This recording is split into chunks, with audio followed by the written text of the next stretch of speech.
di nuyu effectivement monsieur le ministre secrétaire d'État pour remercier ci déplacement bi c'est pas évident connaissant son agenda di remercier également suñu xarit suñu doyen suñu jëwriñ Mbargou ci disponibilité bi mu am ñëw tey jii ànd ak ñun ci lu am solo li remercier ñëpp ñi nga xam ne def nañ déplacement parce que panéliste laa tey mais damay jël d'abord kàddu en tant que coordonnateur communal ndax woote ñu wuy si la c'est pas évident donc képp koo xam ne teew na fi sama kàddu parce que Sam Notaire ñu ngi lay sant di la gërëm et je pense que au nom de Guédiawaye le secrétaire d'État peut-être pourra donner des remerciements pour bañ a guddal parce que 10 minutes dafa gaaw dañu sas ñu wax ci financement de l'agenda de transformation lu ma ñëw ci agenda de transformation parce que je pense ñëpp xam nañ ko dañu bëgg faire du Sénégal en 2050 une nation juste, prospère et souveraine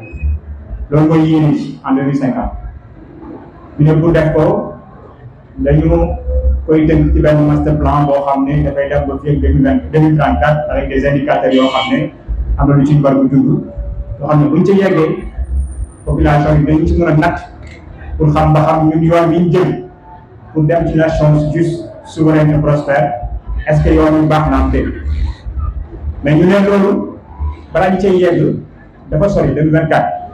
dañuy defar une stratégie nationale de développement ñu SND boo xam ne dañ koy tënk ci 2025 ak ba 2029 stratégie boobu laay tënk ci gàttal parce que dañu bëgg aussi échange bi mu nekk interaction ñu dañuy junj après ñu jox leen kàddu yi parce que lu ñàkk ne ci biir mbooloo bi am na ñoo xam ne ñooñu gën a xam fuuf li ñuy waxtaanee te dinañ soxla am seen feedback pour mën a échanger ci li nga xam ne moo waral jotaay donc pour gàttal SND boobu noonu dafa def diagnostic ci wàllu financement bi parce que foofu laay taxaw parce que loolu mooy thème bi mu ne bu ñu seetloo financement économie sénégalaise dafa am prédominance ñetti aspect bi ci njëkk mooy les institutions les crédits yi nga xam ne dafay jógee ci institution de financement muy lépp loo xam ne mooy banque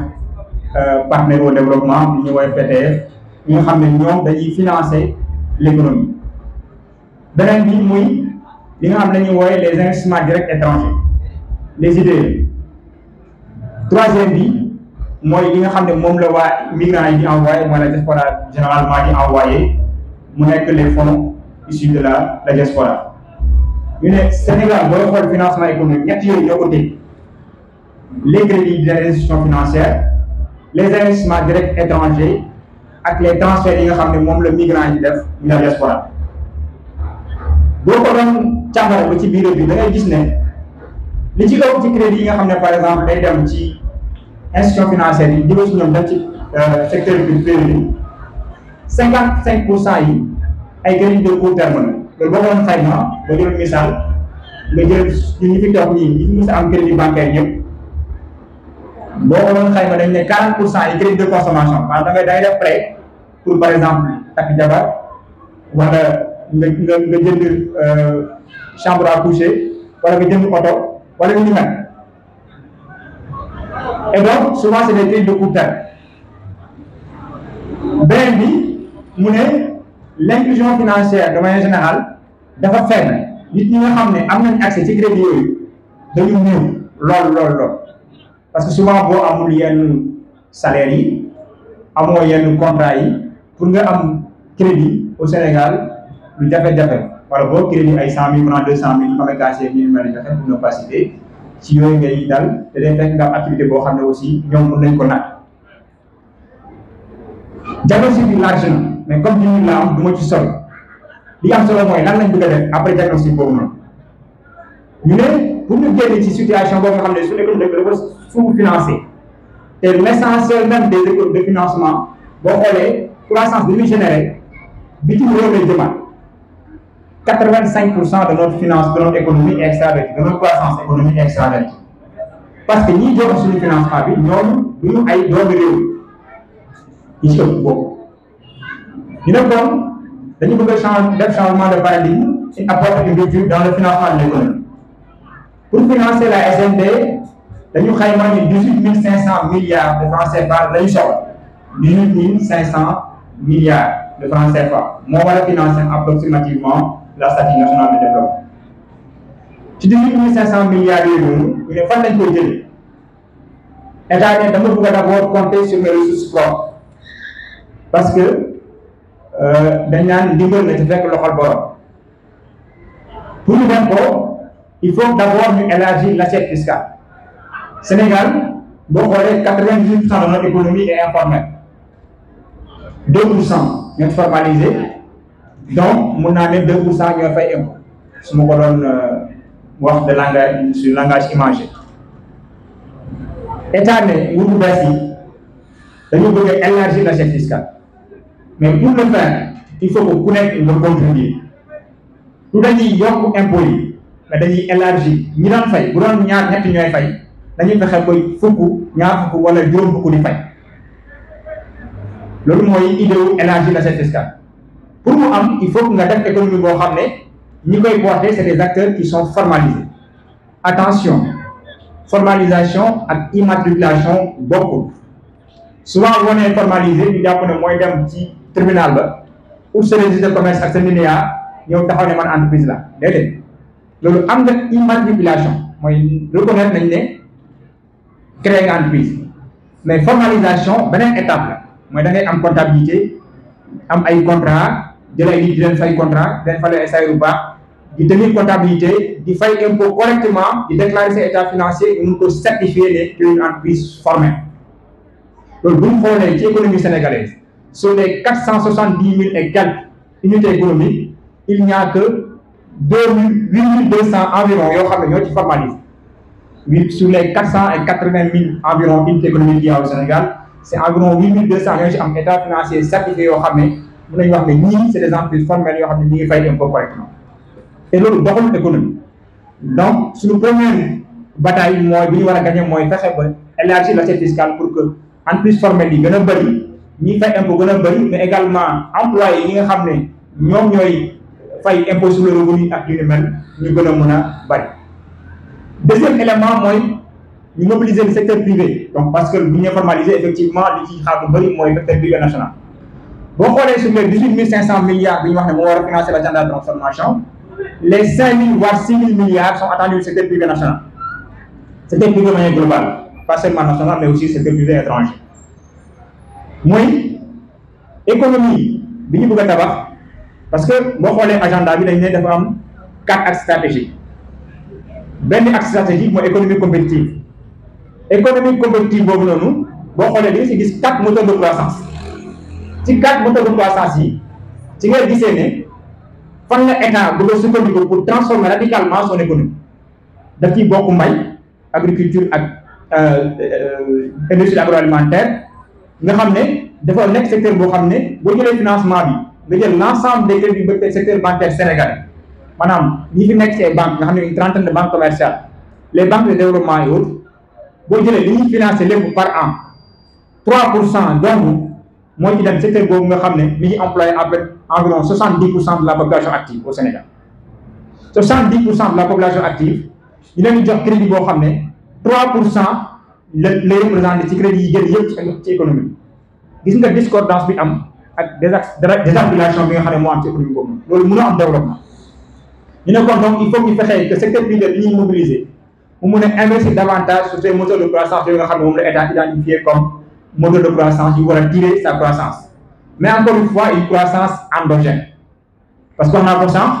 boo jëlee si croissance bi ñu doon am 85% de cette croissance là elle est portée par des acteurs étrangers donc une croissance extravertie day jóge ci ñoom bi dem ci beneen ci yeneen réew parce que les acteurs yi koy porter c'est des acteurs qui sont résidents dans d'autres économies mais pas dans notre économie et donc ce financement là ñu ne bu ñu élargir l'assiette bi il faut que ñu mobiliser le secteur privé davantage sur les moteurs de croissance secteur privé boobu mënul am suñu le secteur bancaire que ça soit les banques commerciales comme les institutions de microfinance comme ay CAS UMEC et autres ñu mën a mobiliser pour ñu financer des investissements structurants lan moo am dañ daan financer mais des crédits de court terme en finance dañuy wax am nañu wax ne souvent boo bëggee financer da ngay am des ressources longues mooy crédit yoo xam ne mën na am dem ba 20 ans nga xam ne bu ñu la ko joxee yow di nga am temps investir générer ay revenus mun a créer waat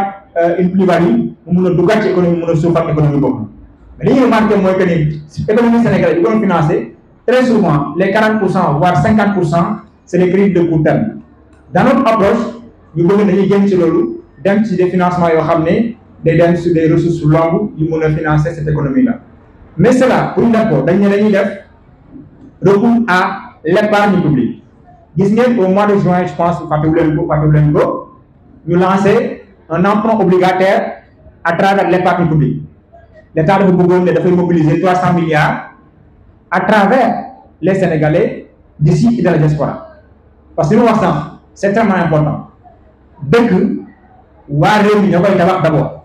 ku ñëw fekk leen ci jàppale leen mais bu dee ay étranger ñoo ñëw de tabax sa réew mënoo am souveraineté et ñun souveraineté dafa nekk loo xam ne moom mooy le cœur de notre projet. Et donc cette démarche là de mobiliser l'épargne publique dafa waroo woon ak li fi daan am daan boo xoolee la structure économique du pays l'épargne publique avant était trop faiblement utilisée dans le cadre de l'économie. Ce changement de paradigme moo waral ñu lancer cet emprunt obligataire là appel à l'épargne publique nga xam ne en quelques jours finalement dañuy mujj sax arrêter l'épargne appel bi parce que les Sénégalais se sont tellement mobilisés ba nga xam ne dañuy dépasser le montant bi nga xam ne mooy soxla woon. Loolu c'est un signal fort que les Sénégalais pare nañ pour accompagner le financement de l'économie sénégalaise à travers leur épargne. Deuxième élément mooy li nga xam ne la monnaie. Peut-être que le temps ne permet pas de développer, mais je pense que dans le ligne solution déjà le président Ousmane Sonko l'avait dit et répété, suñu option mooy déterminer am le contrôle sur notre politique monétaire. Parce que lu ñu mën ci wax ak fu ñu mën ci bii c'est-à-dire bu ñu mën ci teg te amuñu le contrôle de notre monnaie, on ne sera jamais un pays souverain mën a financer son économie de manière souveraine. Et donc loolu c'est peut-être que sur le court terme c'est pas forcément on va dire en tout cas une urgence, mais c'est quelque chose sur laquelle le gouvernement mi ngi liggéey avec dans le cadre de la CEDEAO. L'idéal serait d'avoir la monnaie économique éco. À défaut, je pense que le Premier ministre l'a dit et rappelé dinañ dem vers une monnaie locale boo xam ne ñun ñoo koy moom mën a financer convenablement suñu économie à travers une monnaie locale. Loolu benn aspect la. Troisième dernier aspect bi mooy comment nañuy gérer les partenaires techniques et financiers. Dama am chance nekk yor direction boo xam ne mooy financement ci ministère de l'agriculture am chance di ànd ak le ministre d'État muy le ministre Louba ci rencontre ñi dem yëpp nga xam dañu mobiliser des ressources au niveau local comme au niveau étranger mais di nekk seen wet à chaque fois que ñu recevoir partenaire boo xam ne ñu financé dafa ñu marqué trop ci rupture bi ñu apporté mooy dañuy wax ne à l'époque avant partenaire ñoo doon ñëw indi seen xaalis damay wax le DG de la Solagri qui est là xam na ko ñoom ñooy définir fan la ñuy investir indi seen équipe technique seen i ingénieur ak seen i techniciens ñëw créer seen équipe di financer li leen ñoom defar seen propre indicateur de performance après bu jeexee ñu dem projet ba naax sax population yi nekk ko di souffrir état war a wuti waat yeneen ressources pour mën a financer beneen projet bi ñu ñëw ministère ba léegi de manière globale li nga wax seen ministère moo balaa yeneen ministère dañu remarqué ne quand le ministre s'assoit avec ses partenaires financiers dafa wax ne leen xaalis bi ngeen ñuy jox ñaar moo am soit c'est de l'argent qui est prêté au Sénégal c'est des emprunts yoo xam ne mën na am ay taux yu concessionnaires wala yeneen taux yoo xam ne relativement plus élevés wala mu nekk don bu fekkente ne c'est un prêt l'argent appartient au peuple sénégalais da ngeen ñu ko lebal à des taux dañ koy rembourser ñun ñooy décider fan la xaalis bi di dem bu dee ni mbay ak càmm économie numérique service à forte valeur ajoutée développement de l'industrie minière loolu mooy suñu priorité xaalis foofu lay dem donc ñun ñooy décider ci yan projet la xaalis bi dañ koy orienté pour que ñooñu ngeen mën a dem financer ñooñu. C'est une rupture extrêmement importante. Peut-être que c'est banal bi koy wax nii mais avant ça se passait pas comme ça.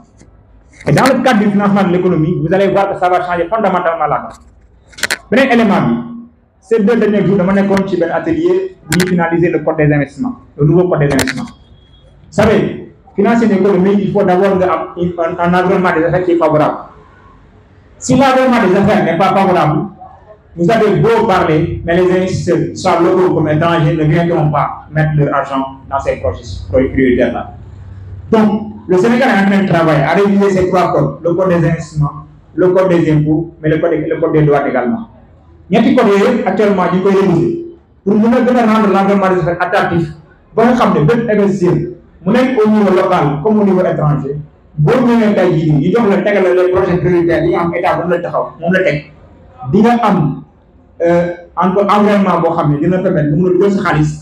mën a générer des profits mën ci gis sa bopp parce que aussi la vérité mooy que ne investisseur boo gis li muy wut mooy le profit. C'est à l'État en tant que porteur de la puissance publique de veiller à ce que investisseur boobu mu nekk ku nekk local comme à l'étranger bu ñëwee mënoon dugg ci priorité nationale yi nga xam ne moom la définir moom. Et donc mu nekk l'investissement direct étranger, l'appel public à l'épargne publique, l'épargne nationale, comme le financement des crédits à travers les institutions de financement, mais également la maîtrise de la monnaie, voilà le partenariat BINIAM, un partenariat bilatéral comme les partenariats bilatéraux. L'objectif final, c'est de faire en sorte que le crédit immobilisé, les ressources immobilisées, nous avons d'abord des ressources longues, nous avons des ressources courtes, nous avons des crédits à court terme, nous avons des financements, besoin de fonds de mouvement, des nous investir, nous avons un impact sur la population. Mais également, orienter ces investissements-là sur les secteurs prioritaires, nous avons l'agriculture, l'agro-industrie, les secteurs miniers, la pêche, l'artisanat, mais également le niveau technologique pour que les services à haute valeur ajoutée, nous avons porter le secteur tertiaire, nous avons générer une croissance endogène portée par les acteurs locaux en priorité et quelques millions étrangers de tout logique commun. C'est un peu ça en fait la nouvelle doctrine du gouvernement de Tech.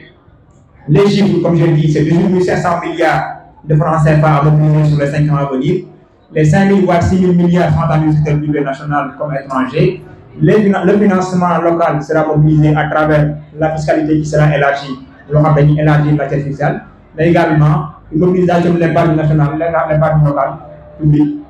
qui nous permettre que les Sénégalais puissent financer cette économie.